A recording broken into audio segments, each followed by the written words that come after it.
congratulations din sa administrasyon Yes. ni Pangulong Marcos. Kasi Oh. tayo naman parehas, we give credit. Ay, credit. opo. Kasi tumaas. Ang rating. Hindi, tumaas ang bilang ng mga gutom. Ay, Ng mga mahihirap pala. Ito yung kahapon lamang ito. Report mula sa Social Weather Station o baka sabihin na naman ng Malacanang, mali ang survey. Dapat sinurvey nung kasasahod lang. Para hindi nila sabihin sila ay mahirap. Oh, Opo. noong Enero ng taong ito, kalahati, 50% ng mga Pilipino ay sinasabing sila ay mahirap. Noong Pebrero, 51% na.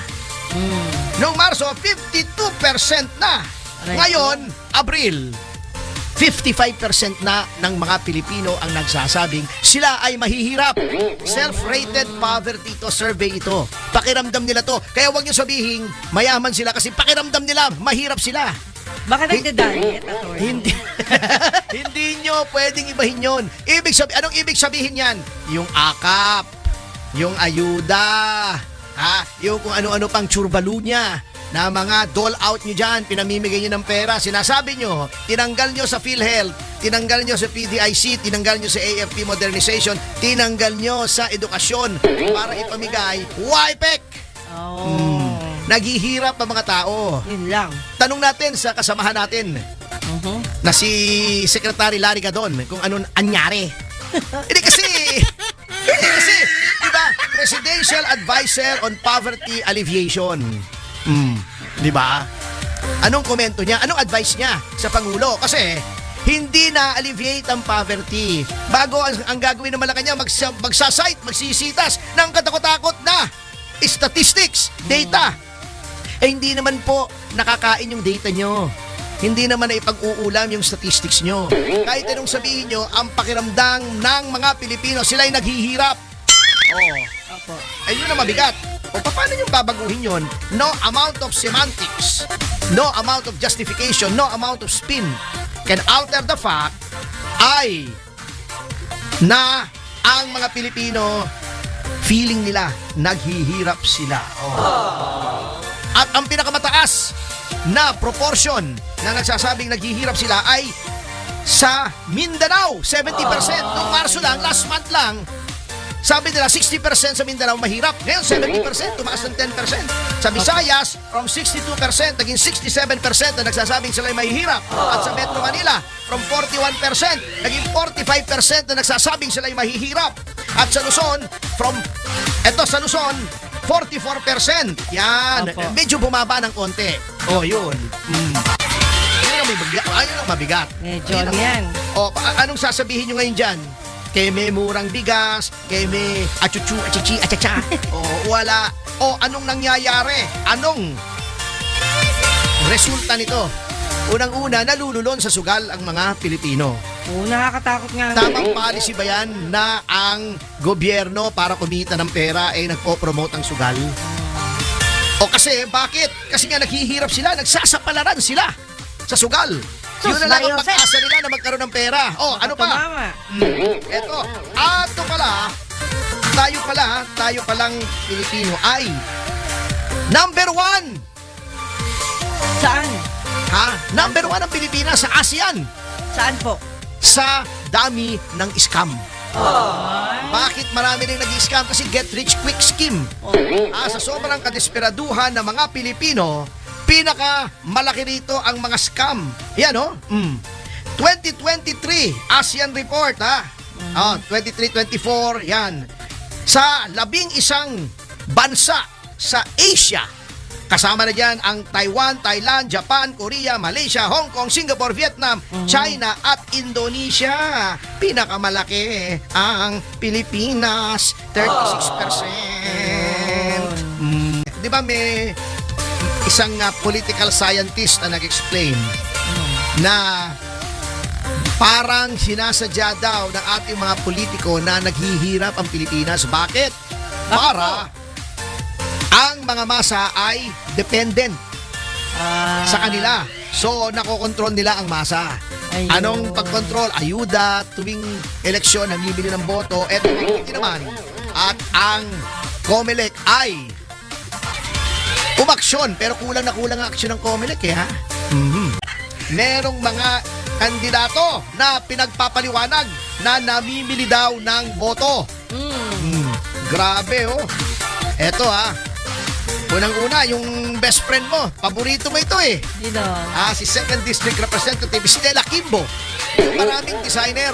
Mula ulo hanggang paa designer. Ganun, insecure yun eh. Grabe Hindi, totoo. Hindi po measure ng pagkatao yung designer brands. Kaya yung iba dyan, plastic. Kay Marikina daw yung bag niya. Ewan ko lang Dahil kung- ngayon lang nag-Marikina, pero I'm so New York. Oh. Pero Tony, patatanggal daw niya lahat ng kapilya sa Marikina Sino? kapag siya nanalo. Alin? Sabi raw po ng mga tao doon. Paano tatanggalin yon? Place of worship yon. Bakit gano'n? Sira pala ulo niya. Anyway. Hindi, ito, pinagpapaliwanag na siya. Yan, pinaparusahan na siya.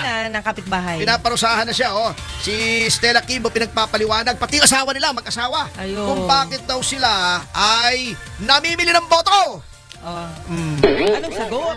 May wala pang sagot. Wala. Sila pa rin nagpalitan. Ala. Yung kanyang asawa na ngayon ay mayor ay babalik sa house. Siya naman ay magme-mayor. Ganito lang Palitan naman. sila. Politika Ganyan rito, talaga, walang opo. kakwenta-kwenta eh. Sila nang sila eh. Oh.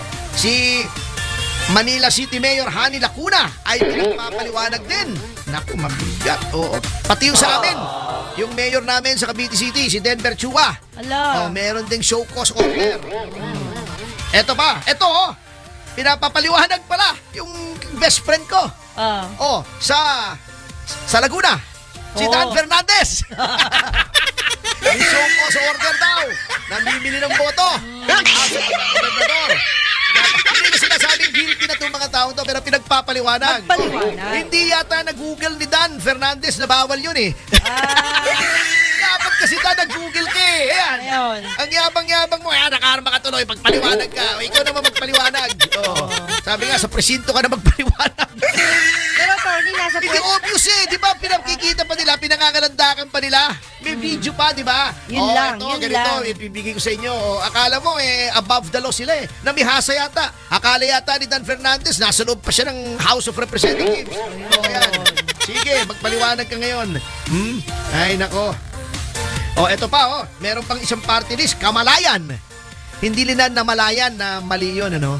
Pero yung mga party list, ang hirap hanapin kung sino man nandyan eh. Oo. Hanapin natin yan. Sige po.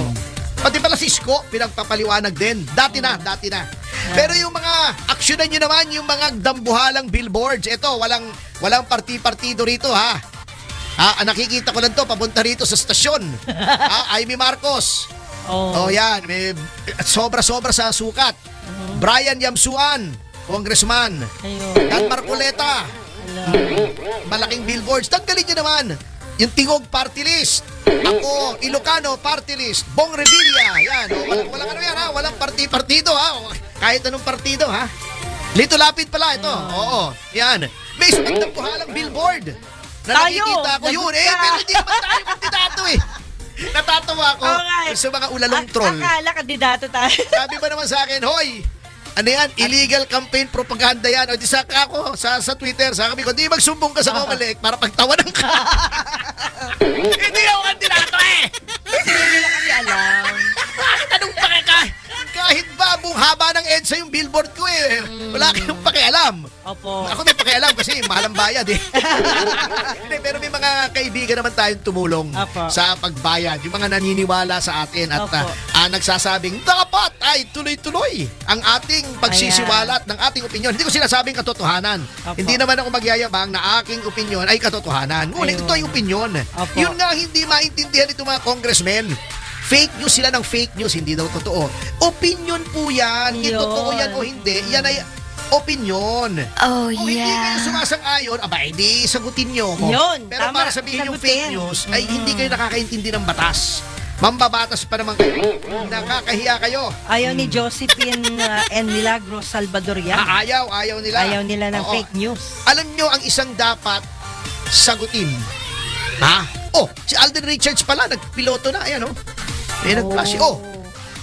Bago may big time, ano ba itong nila? Akala ko babasahin ko eh. Grabe. Sa Webes na pala, mag-umpisa yung 20 pesos. Kasi mag-e-eleksyon na eh. Ang dapat atupagin ng Comelec ay yung sinasabi ni Glenn Chong na bakit daw binayaran ng COMELEC yung QR code, 200,000,000, para ma-verify kung tama yung basa ng machine, di ba? Doong nakaraang eleksyon. Opo. Hindi ka lang pwedeng kumuha ng printout. Pero pagkaboto mo, pwede mo i-request. Tingnan ko nga kung tama yung basa Yung ng basa. balota ko. Di ba? Makikita mo na sa screen, ha? Pinapakita naman Oo. ko eh. Ngayon, wala na daw. Oh. Mahirap yan. Ano ba yan? And to think, binayaran yung QR code system daw ng 200,000,000 ng COMELEC bago hindi gagamitin. Oh? Unang-una, bakit hindi gagamitin? Pangalawa, bakit kailangan yung bayaran yan, hindi nyo pa nagagamitin? Baka Bakit maraming ba- koreksyon. Bakit ba umpisa nung tumaas ang rating ng ilang sa mga oposisyon natakot na kayo? Ano bang milagro ang gagawin dyan? Nakakatakot kasi. At yan, dapat sagutin niya ng COMELEC kasi katulad nung kay Atty. Respicio, tama naman pala. Opo. Sinunod nila, di ba? Opo. Yung suggestion, wag ididikit yung makina hanggang hindi nakakapag-print. Oh, yun, tama pala. Ito, dapat tingnan din ito. Kasi, Huwag i-connect sa tama internet. hindi ito. Opo. Ito, this goes to the credibility of the elections. Ayun na. Kahit na may eleksyon sa isang demokrasya, kung hindi credible, kung hindi naniniwala ang mga tao sa resulta, Opo. may problema. Katulad noong nag-EDSA 86, sa count ng COMELEC, panalo si Pangulong Marcos. Yan ay nandun, ha. May mga nagsasabing fake news daw yan. Tingnan nyo doon sa Lasal. Ayan, sa Ortigas. Opo. Ortigas yun, di ba? Lasal Green Hills. Yes, yes. Nandoon pinreserve nila yung tali.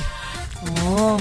Yung tali ng Opo. lamang si Pangulong Marcos. Kasi nyo, hindi naniwala yung mga tao, nagkaroon ng EDSA revolution. Ayun.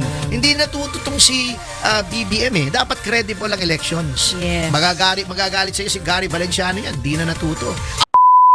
Umani naman ito ng iba't ibang reaksyon mula sa ating mga netizens. Ayon kay Teresita Cruz, ito yung sinasabi nila na bagong Pilipinas. Yung mga nasa gobyerno, mahiya naman kayo. Pahayag naman ni Rene Sanchez, dapat ma-disqualified kapag napatunayan na nag-vote buying at hindi na kailanman makakabalik sa kahit anong posisyon sa gobyerno. At ito naman ang saloobin mula sa ating kababayan na si Robert Danilo. Marami talaga ang naghihirap ngayon kasi imbis na trabaho ang pinamimigay puro ayuda na lang. Mga kababayan, feel free to comment below para maglabas ng saloobin sa balitang ito.